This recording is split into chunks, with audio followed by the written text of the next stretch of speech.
else have days off that just feel just as busy as work days? I do. My kitchen is a mess. I have not even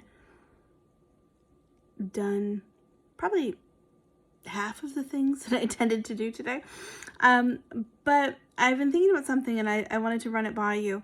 I think sometimes it's true for all of us. Especially if you're someone who's had a perfectionist kind of tendencies in life. When you approach something new, when you start a new program, when you start a new course, when you start a new job, there is a part of us that feels very, very fearful of failure. And I think what I've realized in myself, I just want to say, if this is you, I do empathize with you. I don't do it so much with my spiritual stuff, but I do it with other things that I'm not as confident in. So I recently have been on sort of a bit of a different kind of journey that I've been taking, and I'm not an expert in it, and I'm not like amazing at it. And there's people that do this thing that are like phenomenal and that are, naturals. And I'm just not. But what I want to say is what I'm learning about myself is that I've held myself back so many times by not doing it anyway, by refusing to get messy.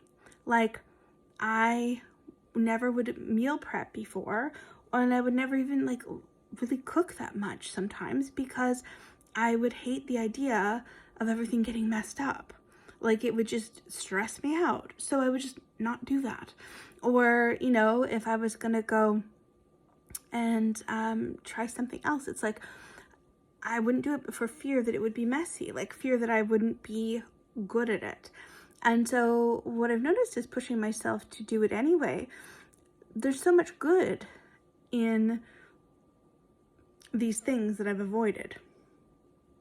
Like, cooking is not the only thing. There's other things that I've avoided. So I'm just saying, sometimes the things that we're afraid to do, yes, they are scary because we don't feel we're naturally good at them, but there's still value in doing them. Even if you suck, even if you're not the best, even if you're not good at all, we all have an ability to get better. We all have an ability to develop whatever it is that we want to develop. Obviously, there are some things that I'll never be. I know I'm never going to be a marathon runner in this life.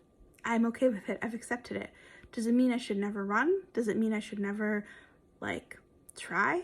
No, because there's an amazing experience I could be holding myself back from with running, mentally, physically, all of that.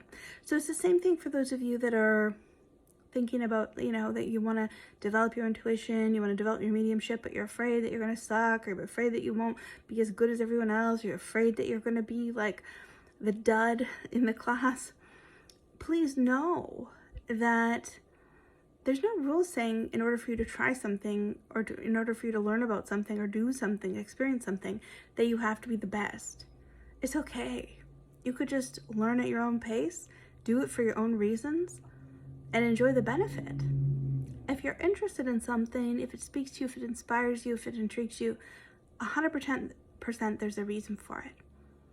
So I hope this reaches that little perfectionist out there that's thinking that, you've got to be fearful of everything. Your worth is not dependent upon how good you are at something or how good you are in anything. Your worth is about who you are and who you decide to be, who you choose to be in this life. So I challenge you to push yourself. Do some things that you do poorly. Have the courage to be sucky at something.